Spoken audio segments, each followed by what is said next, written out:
Allons maintenant traiter le point souveraineté et laïcité vont de pair, P-A-I-R, son jeu de mots, hein, avec Patrice Emmet, qui est membre du secrétariat national de République souveraine et porte-parole du MS 21, et puis Michel Lambolet, qui est l'animateur du réseau social laïque, RSL.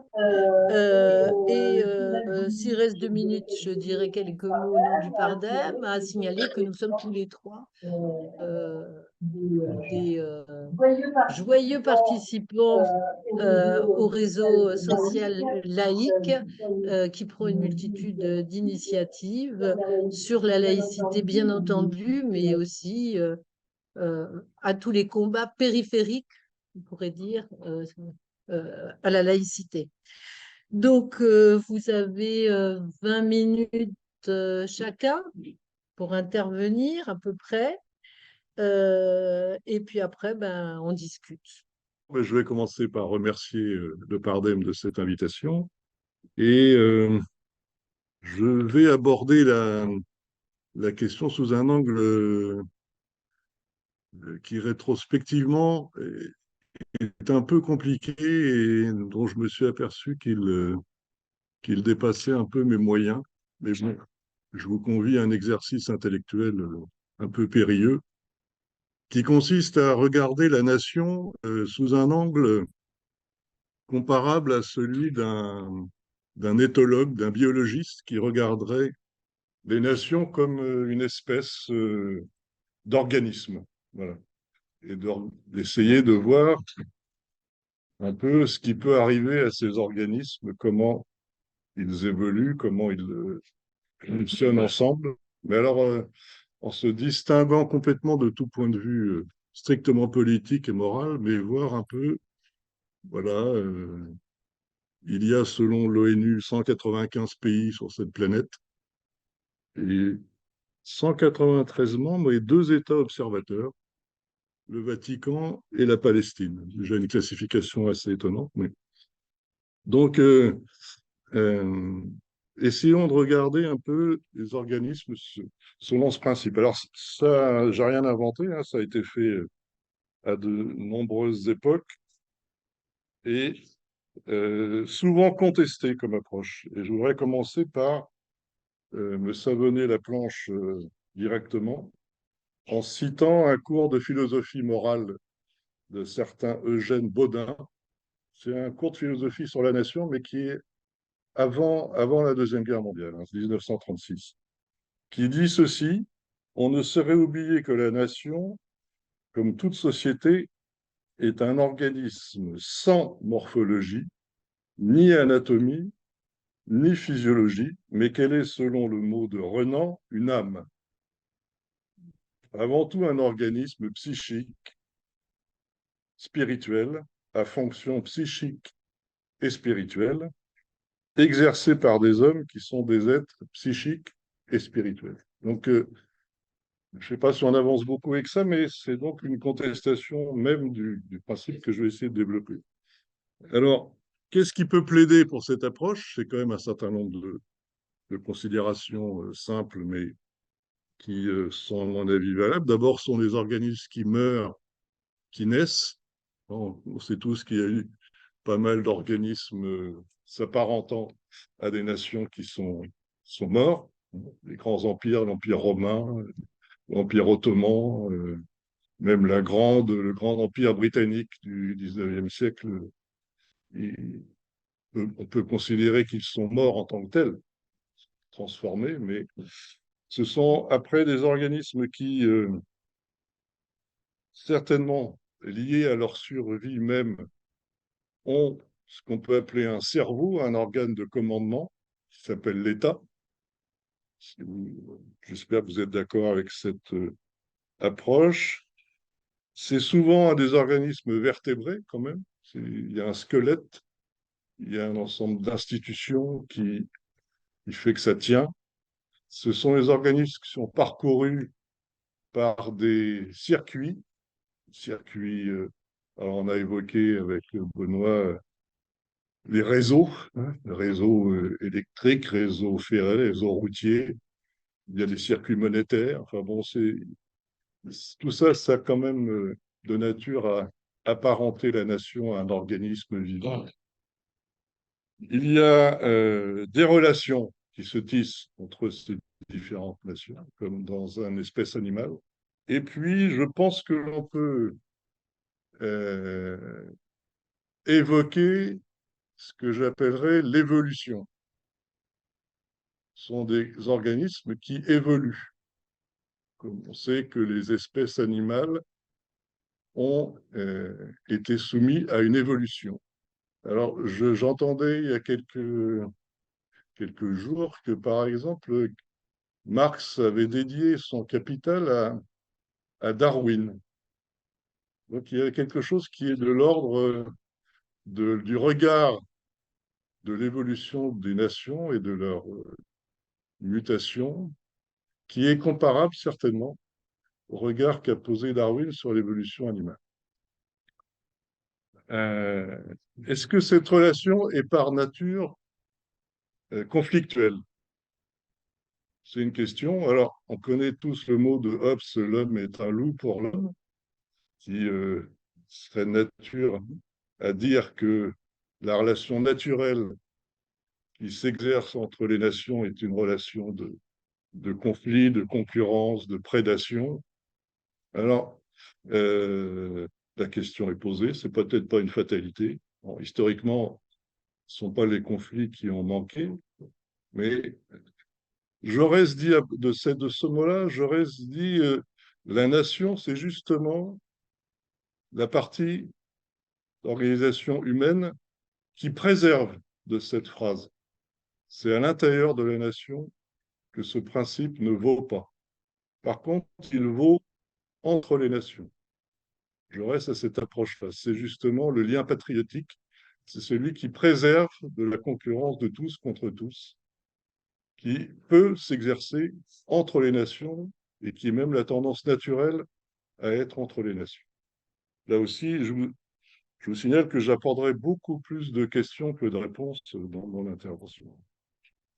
Après, il y a dans les mécanismes propres à la nation, il y a des mécanismes qui s'apparentent aussi aux organismes biologiques, c'est celui de la protection vis-à-vis de l'environnement. C'est-à-dire que les organismes ont tous des systèmes qui sont de nature à les protéger. Je ne développe pas, je ne suis pas compétent pour ça.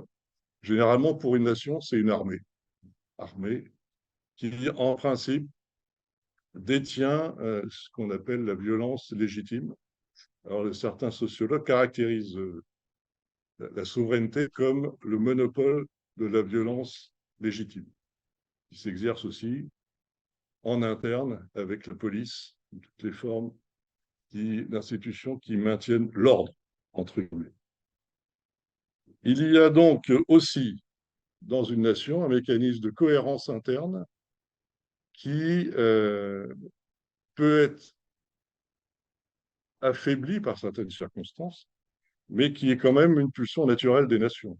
Donc il y a euh, une langue généralement qui donne une cohérence, il y a une monnaie, il y a une façon de créer ce que les sociologues appellent un nous. Il y a un nous. La création du nous, du pronom nous, est une création un peu spécifique, peut-être pas spécifique, mais qui caractérise aussi la nation. C'est nous par rapport à eux.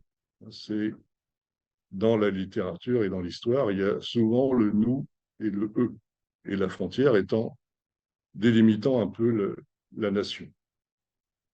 Alors tout ça pour dire que comme des organismes, on peut, et là je vais essayer une petite typologie, une petite classification des maladies de la nation. L'organisme peut tomber malade, peut mourir aussi, mais il peut tomber malade. Et donc je m'appuie un peu sur ce livre-là qui, je trouve assez éclairant, qui est le livre de Noiriel sur l'histoire des classes populaires en France. Et je vais essayer d'expliciter mon propos. Euh, la première maladie qui frappe de manière récurrente les nations, c'est la fracturation. Une maladie qui peut se traduire de diverses manières, mais qui fait qu'une partie du corps a tendance à se dissocier ou à se... la cohérence interne de l'organisme est fracturée. Alors, ce que raconte Noiriel, et ça s'inscrit un peu, dans, je pense, dans une perspective marxiste, c'est que tous ces conflits internes, ces tensions, ces moments de fièvre, résultent de conflits de classe. Alors, il fait une multitude d'exemples et il propose un espèce de scénario type qui serait un mécanisme un peu biologique des fièvres d'une nation. Alors, il dit, bon, comme je sors une conversation avec Bernard sur le matérialisme dialectique, il parle, euh, il y a une tension qui s'exerce, une forme de pauvreté, de sentiment d'injustice, un événement particulier, une famine. Deuxième élément de la séquence, une partie de la classe dirigeante appuyée sur des intellectuels met l'étincelle, j'aurai des exemples après, s'allie, du verbe s'allier, s'allie avec le peuple, l'ensemble de l'organisme, parce que c'est le seul élément puissant de l'organisme, c'est l'ensemble du corps, obtient ou non ses revendications, et après se débarrasse du peuple, enfin, le laisse tomber. Alors cette séquence-là, apparemment, elle est récurrente dans les mécanismes des nations. Alors, il prend quelques exemples, je vais essayer de l'expliciter. Il prend le cas de la réforme. Alors, on est au XVIe siècle. La population ressent vis-à-vis de l'ordre chrétien une forme de sentiment d'injustice. Vous savez qu'il y avait le trafic des, comment on appelle ça, des indulgences. Voilà. Il y a tout une pauvreté extrême qui voisine avec une richesse un peu dégoulinante de l'Église, et germe dans le cerveau de la bourgeoisie intellectuelle, hein, de Luther en particulier, l'idée de la réforme. Il faut remettre ça en question. Bon, ce mécanisme-là ne s'arrête pas là. S'appuyant sur l'imprimerie qui commence à être performante, ça provoque des très grosses révoltes. Et moi, j'ai appris en lisant de Marielle, hein, par exemple, en Alsace, qu'il appelle la révolte des Rustots. Je ne sais pas si ça vous évoque quelque chose. C'est une révolte qui traduit socialement ce sentiment d'injustice, qui s'appuie sur l'idée de la réforme, qui s'allie au peuple à des moments précis pour faire valoir des revendications, et puis il y a une répression massive. Et excusez du peu, Noiriel, il évoque le chiffre de 100 000, rien qu'en Alsace, la répression des Rustots, la révolte populaire appuyée sur l'idée de la réforme. Deuxième exemple que tout le monde a plus en tête, celui de la Révolution française, un ensemble d'événements qui traversent le XVIIIe siècle avec des famines en particulier. Il y a tout le ferment intellectuel des Lumières. Les sans-culottes deviennent un élément propulsif de la Révolution. Et puis après, le peuple est plus ou moins abandonné à son triste sort. Et je rappelle que les lois du XIXe siècle ne deviennent émancipatrices que en fin de siècle, hein, le long du XIXe. Alors, je parle sous le contrôle d'historiens qui sont là. J'espère pas dire trop de bêtises, mais la loi Le Chapelier, par exemple, interdit les corporations ouvrières de se défendre en tant que telles, les formes de syndicats, ça, c'est pas possible. Donc, encore quasiment le même scénario avec des modes de répression aussi et d'abandon du peuple qui sont quand même avérés. Un dernier exemple pour pas vous étourdir d'exemples, c'est la révolte de 1848. Il y a un certain nombre de revendications populaires et de la classe bourgeoise sur la question du travail. Et bon, pour renverser Louis-Philippe, hein, je ne pense pas dire de bêtises, installer une autre forme de gouvernement, il y a une alliance objective entre une partie de la classe bourgeoise et le peuple, surtout à Paris. Bon, ça fonctionne plutôt bien, je crois, parce que Louis-Philippe est destitué, la Deuxième République s'installe, mais Sur la question du travail et des ateliers nationaux, tout ça, niet. Hein, répression, 4000 morts rien qu'à Paris. Hein. Donc on a encore ce mécanisme-là. Je pense qu'on pourrait encore décliner sur d'autres. Et pour des raisons de temps, je fais bref. Il y a comme autre type de maladie qui traverse les nations, il y a, je dirais, le rejet. C'est-à-dire quand une partie du corps est rejetée par l'ensemble de l'organisme. Alors, c'est un mécanisme qui a frappé les Juifs à une certaine période de l'histoire, qui a frappé les protestants, les huguenots.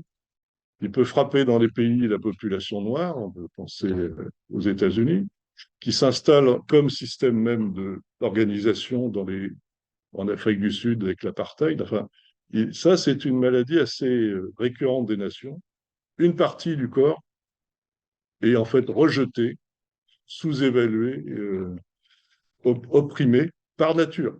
C'est même pas une question politique. Alors, Noiriel, il dit que derrière ça, il y a des intérêts de classe, mais bon, c'est une forme de fièvre, de maladie qui frappe les nations.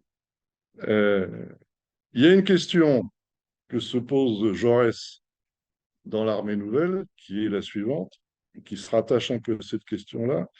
Est-ce que euh, la patrie, le sentiment patriotique d'appartenance à la nation, est-elle un handicap à l'émancipation des classes populaires? Alors Jaurès fait une réponse très succincte en 250 pages, qui est dans l'Armée nouvelle, hein, si vous lisez l'Armée nouvelle, chapitre 10, prolétariat et patriotisme. Alors évidemment, le discours de Jaurès est un discours antérieur à la guerre de 14, puisqu'il est mort, il est mort en 14, assassiné parce qu'il était contre la guerre. Mais je pense que ça reste très pertinent. Et Jaurès développe même l'idée que le lien patriotique est un préalable à l'émancipation du prolétariat. Non seulement il n'oppose pas les deux, mais il considère que c'est une condition initiale.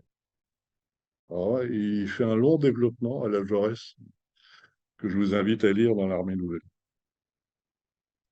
Deuxième type de maladie, la classification va être assez courte, rassurez-vous, c'est, je dirais, les maladies du cerveau. Quand l'organe de commandement se met à débloquer. Alors, il y a une maladie un petit peu, je dirais, caricaturale, c'est l'absence de cerveau. Ça gêne un peu. Alors, en géopolitique, ils appellent ça l'état failli. Un cas très emblématique récent, c'est la Libye. À la suite du bombardement par l'OTAN de la Libye, on a un État qui n'a quasiment plus d'existence. Un pays failli, au sens où les géopolitiques caractérisent.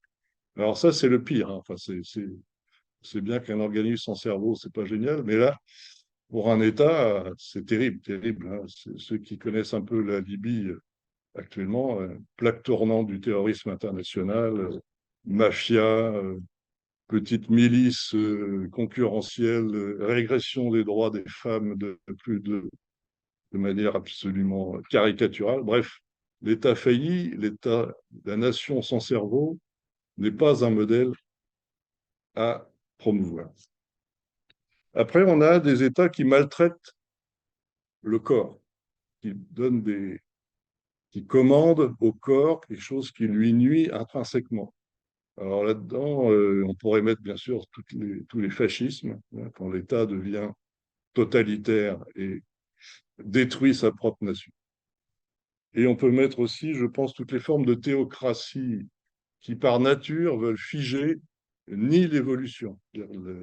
L'État, c'est une des caractéristiques, je crois, du salafisme, des théocraties musulmanes, c'est de vouloir retrouver un âge d'or et de considérer que cet âge d'or doit être fixé, figé pour l'éternité, ce qui est très long, surtout vers la fin, comme disait Woody Allen. Et puis, encore une maladie du cerveau, mais là qui est plus proche de nous, ce serait quand le cerveau de la nation organise le découpage de la nation. Il y a un bouquin que j'ai lu récemment qui s'appelle La France vendue à la découpe, Laurent Isard, vous avez peut-être lu. Alors, je vous conseille de lire si vous avez trop le moral, parce que c'est déprimant. C'est vraiment l'ensemble des entreprises qui ont été vendues, des biens immobiliers, des brevets, des savoir-faire, des... Bon, bref, France, un État qui organise le dépeçage de son propre corps. Et ça, c'est une caractéristique qui ne nous renvoie pas 10 siècles en arrière, qui est très, très présente. Après, j'esquisse une autre catégorie qui est la crise. Alors, j'appelle ça la crise des conventions de représentation.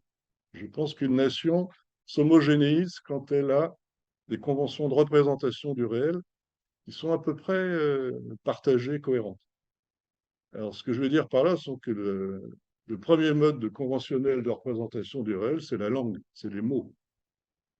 Une nation qui commence à voir sa langue euh, affaiblie, colonisée par d'autres, ou des termes qui deviennent ambigus, des termes qui ne veulent pas dire la même chose pour l'ensemble des participants, je pense que c'est une crise majeure. Et tous les gens qui font de la politique savent que une des premières étapes de l'organisation politique, c'est s'entendre sur les mots. Le mot laïcité, par exemple, on peut faire déjà 3 colloques de 3 semaines pour définir le terme, parce que une des attaques qui a été faite sur la laïcité, c'est de dénaturer son propre concept, de l'affaiblir.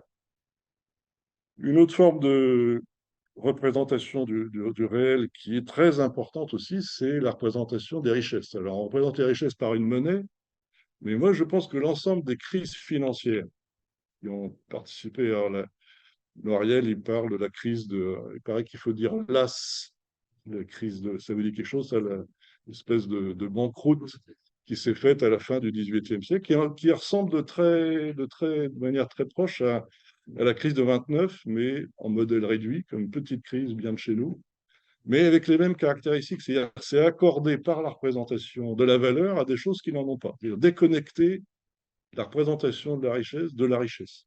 Alors ça, c'est un processus qui me paraît essentiel dans la dégradation de la nation, c'est quand la représentation de la richesse devient fausse, comme s'il y avait des fausses cartes. Hein. Si vous donnez à un marin une carte maritime qui est fausse, il va se tuer parce que certains écueils ne figureront pas. Enfin, la représentation, c'est majeur. Et la crise de 29, c'est une crise boursière. Hein. On représente avec des actions des choses qui ne valent plus rien.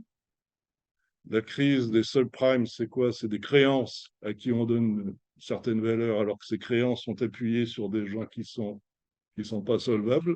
Donc on fait un commerce de créances pourries, de titres qui ne valent rien. Mais l'ensemble de la, excuse-moi, 2 minutes, l'ensemble de la société part dans cette crise de la représentation. Bon, après, je passe assez vite sur les maladies des nations qui sont résultantes de la guerre, bon, ou de la prédation d'une nation sur une autre. Bon, il faut quand même reconnaître qu'on a évolué vers une certaine d'autres modalités. La guerre est un phénomène qui est de plus en plus rare. Ça, je dirais, les perspectives historiques sont claires. On se fait moins la guerre qu'avant. Par contre, il y a la guerre de type économique et la guerre de la déstabilisation qu'on a déjà évoquée en évoquant le rôle de la CIA et la façon de déstabiliser une nation pour la faire basculer d'un point de vue idéologique. Alors, le cas de l'Indonésie est emblématique, le cas du Chili est emblématique, mais encore une fois, si on relit le bouquin de Maurice Lemoine sur les enfants cachés du général Pinochet, on voit que ça a frappé au XXe siècle et au XXIe un ensemble important de nations. Une dernière classification de la maladie des nations, ce serait ce que je pourrais caractériser comme une forme de virus, d'épidémie qui frappe l'ensemble des cerveaux d'une nation, qui tombe sous le coup d'une entité supranationale qui dicte aux différents États ce qu'il faut faire. C'est-à-dire que les cerveaux perdent leur autonomie et ne sont plus que des relais d'une entité supranationale qui la conditionne. Alors là, comme je m'adresse aux adhérents du Parti de la démondialisation, je joue sur un terrain très favorable. Alors, pour quand même montrer que je ne suis pas hors sujet par rapport au thème sur lequel on m'a invité, je voudrais citer, si tu me permets, Je te permets. deux, trois médicaments, deux, trois façons de traiter ces maladies. Alors, euh, attention aux médicaments, parce que, comme vous savez, ceux qui ont fait un peu d'études de médecine, le poison est dans le médicament. Hein, toute une question de dosage. Hein. Pharmacie, c'est ça, hein, c'est le bon dosage du poison. Si vous prenez trop de médicaments, vous êtes mort. Donc, c'est pareil en politique, je pense qu'il y a des remèdes qu'il faut manier avec doigté. Le premier, c'est renforcer la souveraineté, c'est redonner au cerveau de ces organismes la totale compétence de l'ordre, de ce qui est décidé, de ne pas diluer la souveraineté, de ne pas diluer la violence légitime. Il n'y a que les organismes institutionnels qui doivent le posséder, pas d'autres, pas de milices, pas de choses parallèles. Moi, quand je vois un voisin vigilant à l'entrée d'un village, j'ai peur. C'est pas à eux de détenir la violence légitime, c'est la police nationale. Pas d'armée parallèle, parce que vous savez qu'aux États-Unis, souvent cet exercice a été privatisé. Ça, pour moi, c'est une catastrophe. Et puis la deuxième, c'est d'aborder le lien à la patrie sous deux angles. Il y a l'angle organique, historique, le produit effectivement de de l'histoire. Voilà. Et puis il y a le lien, alors je mets des guillemets, spirituel au sens de Renan, c'est-à-dire qu'une nation, c'est un projet, c'est un projet. Et l'organisation, la structuration de ce projet doit s'appuyer sur la raison, et ce qui fait le lien avec la laïcité. C'est-à-dire que la laïcité, c'est la production de la loi par la seule vertu de la raison. On n'a pas à produire de la loi avec d'autres outils que on se met autour de la table, on réfléchit, on produit de la loi. C'est ça la laïcité. Pas de livre sacré, pas d'appartenance à telle ou telle communauté, pas non. On se met autour de la table, on réfléchit. Donc il y a aussi un produit du cerveau très particulier que valorise la laïcité, c'est la capacité à raisonner et non pas à croire, à se soumettre à l'au-delà, à se soumettre à quelque forme de fatalité divine. Non, on produit la loi par la raison. Et ça, c'est à mon avis un remède extraordinaire. Et bon, alors évidemment, on pourrait faire 2 heures sur le contrat social façon Rousseau, mais ça aussi, c'est un produit de la raison. C'est-à-dire, je me soumets à la loi collective dans la mesure où cette loi collective va reconnaître une part inaliénable chez moi, qui est la part de ma spiritualité, de ma croyance. Donc j'interdis à la puissance collective de m'interdire quelque chose. Et cette dialectique, en termes de rapport au pouvoir, est essentielle dans la pensée des Lumières et, à mon avis, dans la pensée de Jaurès quand ils mettent en place 1905. Et puis après, il y a j'appellerais ça des anticorps de l'organisme. J'en vois un fondamental qui a été théorisé par Montesquieu, c'est de séparer les pouvoirs. Je pense que il faut, quand un organe commence à déconner, il faut qu'il y en ait d'autres qui lui disent non, top, top, top, top, là, ça, c'est fondamental comme pensée. C'est que l'organisme en interne doit développer ses propres anticorps. Quelque chose tombe malade, une espèce de dictateur qui apparaît là, qui veut donner tous ses ordres, hop, la fonction parlementaire va le calmer. La fonction juridique va le calmer les autres. On sait qu'il y a eu un parlementarisme qui a aussi produit des régimes de terreur. Donc il faut que la justice puisse calmer aussi le Parlement. Montesquieu a théorisé tout ça. À mon avis, ça n'a pas pris une ride. Hein. C'est une pensée du XVIIe, c'est ça? Ouais. Et je pense qu'elle est... pour neutraliser les crises financières, moi, je pense que c'est le plus simple. Hein. Franchement, j'ai toujours été étonné, je ne sais pas ce que vous en pensez, mais neutraliser les spéculateurs, je ne vois pas où est le problème. Il y a un État souverain peut dire aux spéculateurs, vous nous emmerdez, arrêtez de spéculer, que de faire de la valeur avec du papier, avec des choses qui sont déconnectées de la richesse. Hein, ce qui se passe à la City tous les jours, vous savez qu'il y a des centaines de milliards d'euros qui sont échangés par jour. Mais c'est complètement déconnecté du réel, ça. Ce sont des échanges de représentations déconnectés des richesses produites. Comment est-ce qu'on fait pour laisser faire ces gens-là? Moi, je comprends toujours pas. Hein. Ou alors c'est un assentiment, ou c'est une méconnaissance, ou c'est une absence de courage. Mais neutraliser les spéculateurs ne m'a jamais paru très difficile par principe. Dernier point, et puis j'arrête. Euh, j'ai voulu essayer de comprendre quelque chose à un texte de Kant qui s'appelle Vers la paix perpétuelle. J'étais intéressé à l'idée de la paix perpétuelle. Je trouvais ça sympa comme objectif. J'ai pas compris grand-chose. Alors, j'en ai retenu un élément que je vous livre. Surtout pas chercher à tomber d'accord. Ça, c'est vraiment une grosse erreur. Simplement essayer de tomber d'accord sur la façon dont on va gérer ces désaccords. C'est déjà ambitieux et le reste est complètement illusoire. Ce qui est un peu paradoxal, c'est qu'il y a chez Kant, dans une première approche, une apologie de la guerre. Alors ça, et je pense qu'il faut la lire en ayant plus de bagages philosophiques que j'en ai, qui dit qu'une liberté ne se conforte que dans l'adversité. Donc si on veut renforcer l'idée d'une liberté, il faut qu'elle soit attaquée et qu'elle se défende dans un contexte pratiquement de guerre. Mais bon, alors là, je vous renvoie à la lecture ardue de Kant. Et tout dernier point, lutter contre la mondialisation. Là, je propose que, en forme de boutade, que le Pardem accède très rapidement au pouvoir et qu'il mette en place un gouvernement mondial dont l'objectif sera de démondialiser. Je vous remercie. Alors en fait, notre ami Patrice nous a présenté une tonne de bestioles. Moi, je vais m'intéresser à une bestiole particulière, c'est la République. Quel est le premier attribut de la souveraineté dans la République? C'est être libre. Qu'est-ce qu'être souverain? C'est être libre. C'est très important de partir de cette représentation, puisqu'effectivement, la nation est entre autres des représentations. Et la représentation de la souveraineté comme une liberté est essentielle, parce que directement, on fait le lien avec la laïcité. La laïcité, c'est la liberté de conscience.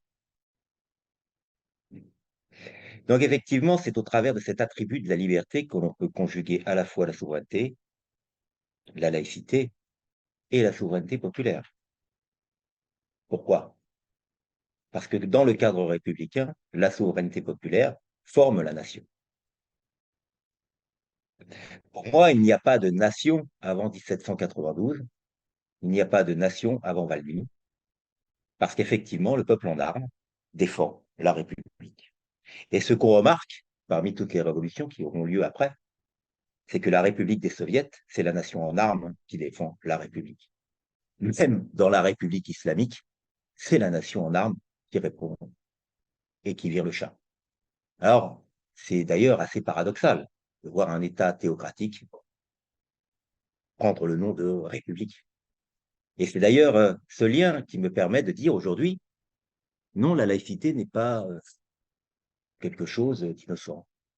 Parce que lorsque l'on remarque aujourd'hui, très concrètement, les révoltes iraniennes, c'est à partir du champ des mœurs, et en particulier du port du voile, qui n'est absolument pas un port vestimentaire, mais une marque de soumission sociale, que nous arrivons à trouver une révolte sociale, puisque nous le savons tous, aujourd'hui, ce n'est plus une révolte iranienne, c'est une révolution.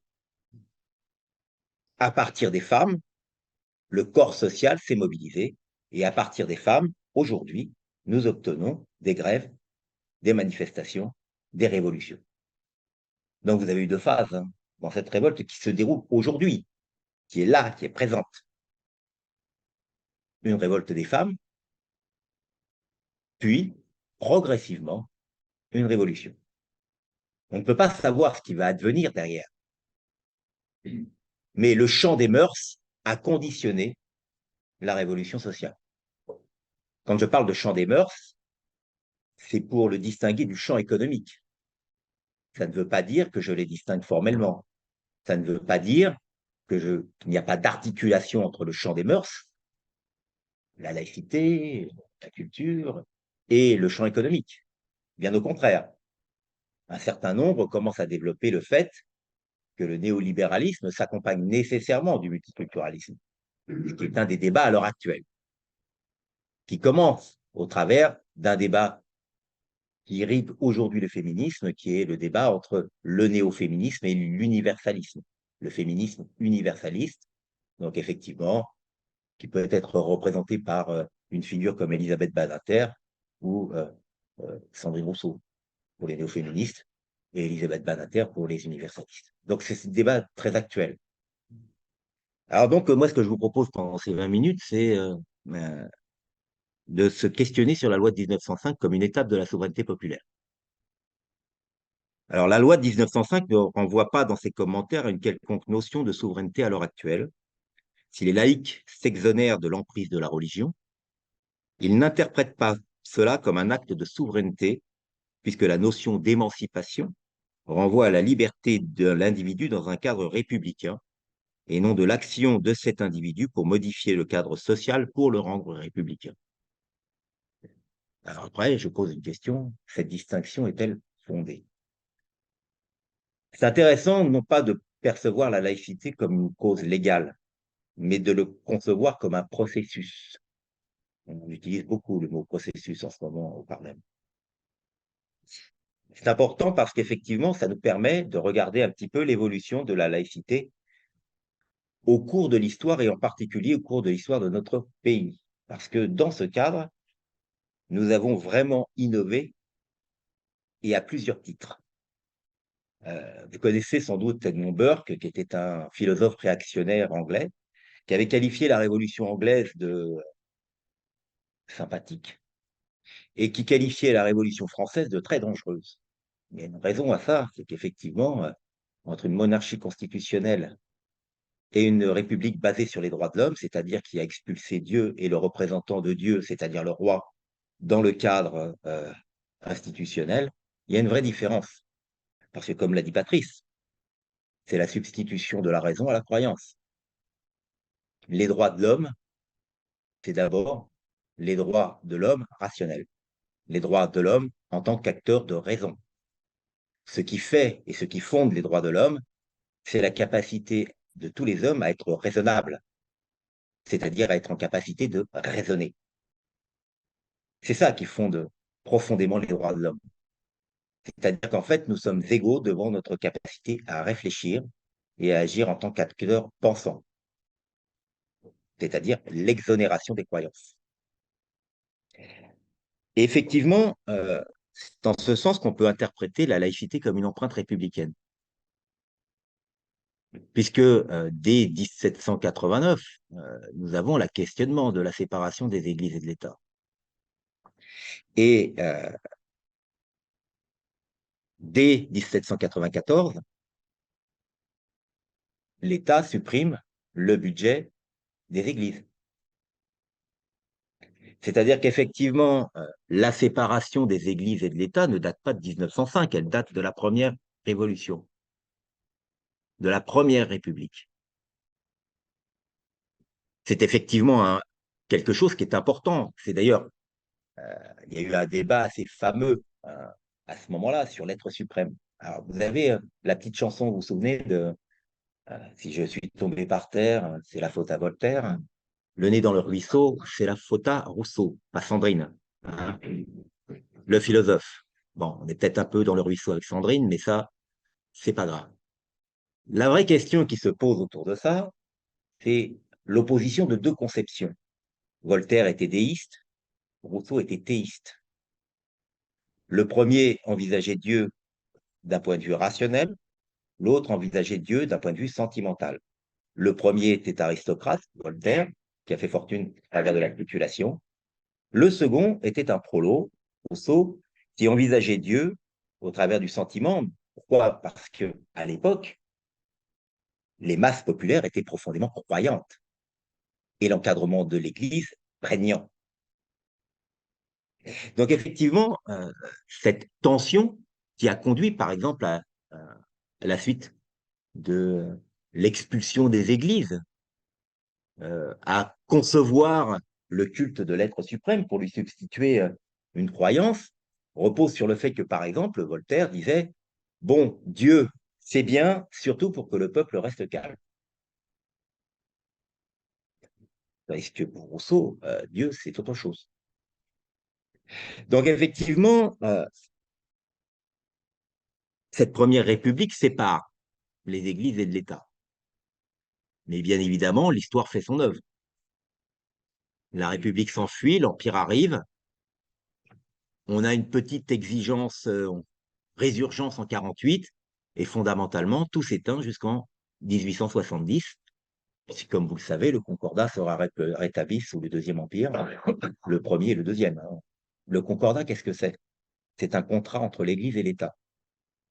Alors, c'est important de ne pas confondre la séparation de l'Église et de l'État avec l'approche gallicane, où grosso modo, euh, l'Église doit se soumettre au pouvoir de l'État, sachant que l'un et l'autre sont liés.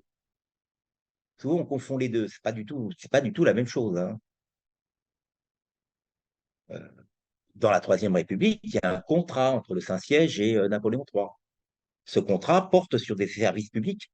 Et ça y est, j'ai entamé la deuxième partie. Et sur des services très concrets. Le service le plus concret, celui qui parle le plus à tous, c'est l'éducation, c'est l'instruction. C'est l'école des jésuites à l'époque. Donc, la laïcité, c'est d'abord une œuvre républicaine que la Troisième République va mettre en œuvre. Ça fait stylisé, ça fait historique. Ensuite, un deuxième élément concernant la souveraineté populaire, qui est assez peu abordé en fait, c'est que les services publics, ça provient de la laïcité. Quand on y réfléchit bien, la mise en place de la communale en 1870, à partir de 1870. Pourquoi je dis ça à partir de 1870? Puisque les premières exigences de l'instruction publique datent de la Commune. D'accord? Elles seront reprises par Jules Ferry en 1880. Et effectivement, on mettra en place la communale. La communale, c'est-à-dire l'instruction jusqu'à 13 ans, dans une école particulière qui n'a rien, absolument rien à voir avec nos institutions d'aujourd'hui. À l'époque, la communale et le lycée étaient formellement séparés. La communale n'allait que jusqu'à l'école normale. L'école normale, c'était la fin de l'instruction pour les instituteurs, les hussards noirs de la République. Mais ces hussards noirs de la République, c'est pas neutre. Ces hussards noirs de la République, ils ne font pas qu'apporter les lumières aux paysans, lui apprennent à lire. Ils servent aussi à se dégager de l'emprise de l'Église. Puisque, au travers de ces rituels, au travers de la convocation de l'Église tous les dimanches à assister à la messe, nous avons l'emprise d'un pouvoir religieux. Je lisais un bouquin d'anarchistes récemment, j'aime beaucoup les anarchistes, je préfère préciser, euh, qui racontait l'histoire d'un ouvrier qui avait dit bon bah au patron oui machin etc. et puis qui avait insulté le curé. Bon bah le patron a viré l'ouvrier, mais après toutes les paroisses savaient que cet ouvrier avait insulté le patron. Donc, il n'y avait pas simplement, comme au Second Empire, le petit carnet rouge où vous aviez l'ouvrier qui, à un moment donné, devait me présenter ce carnet pour être embauché autre part. Non, vous aviez un contrôle social beaucoup plus pernicieux, beaucoup plus pervers. Et ce contrôle social, à un moment donné, ne peut s'exercer que si on exerce des services sociaux. Un des services sociaux, c'était bien évidemment l'instruction, pour ceux qui pouvaient y aller. Le deuxième service social, c'était les hospices. on a oublié aussi que les hospices, à la base, c'était des antennes religieuses. Et il a fallu des années pour libérer du pouvoir religieux les services de soins et créer les hôpitaux publics. Mais là, ce n'est plus l'État qui joue, ce sont les communes. Un troisième élément qui paraît absolument étrange aujourd'hui, hein, quand on regarde au travers de l'histoire, ce sont les inhumations.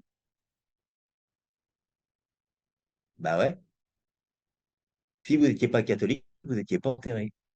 Très con, hein. Alors bien évidemment, on a mis en place, dans le cadre des inhumations, un service public. Alors bien évidemment, cette fois, c'était l'hygiène. Ça fait désordre un cadavre qui n'est pas enterré, hein. C'est dangereux aussi.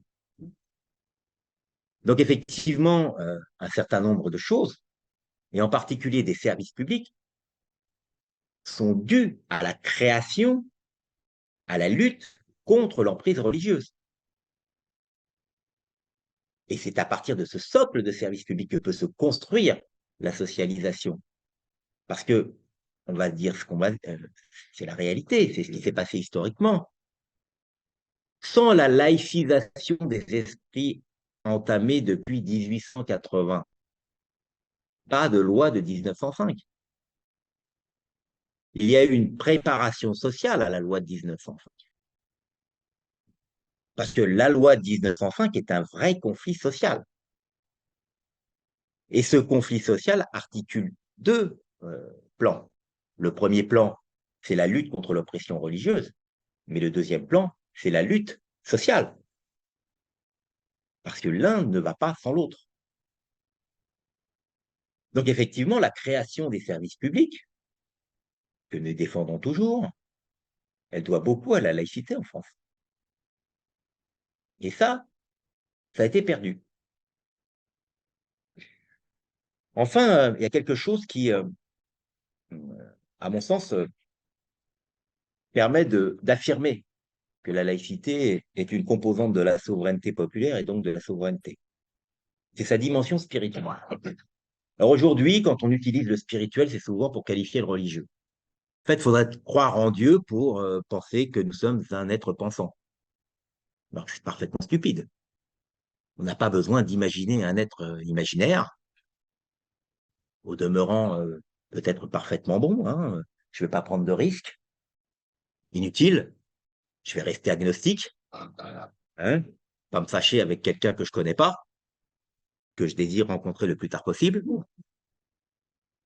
Mais fondamentalement, quand on y réfléchit bien, la construction de la liberté de conscience en soi, en tant que processus, c'est un acte spirituel.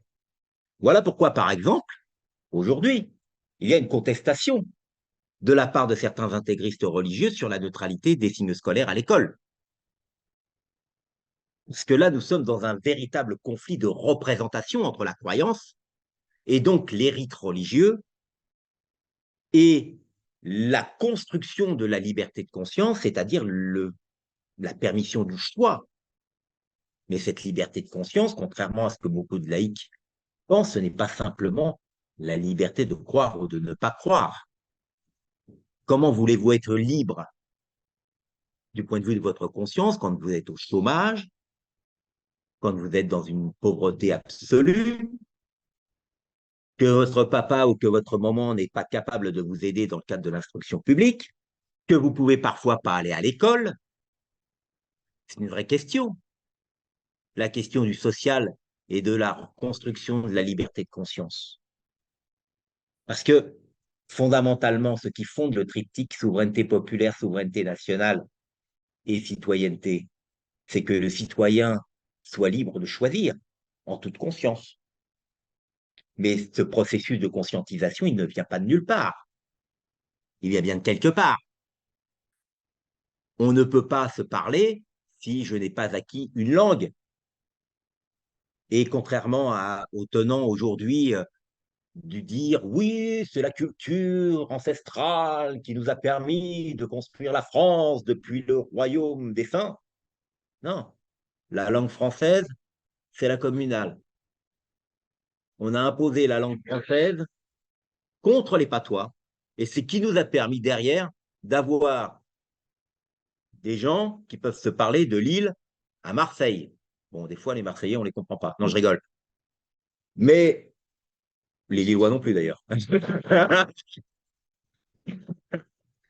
C'est important de comprendre ça parce que aujourd'hui, il y a tout un débat sur la culture, l'animation, l'intégration, ça. À un moment donné, il faudra peut-être se poser la question.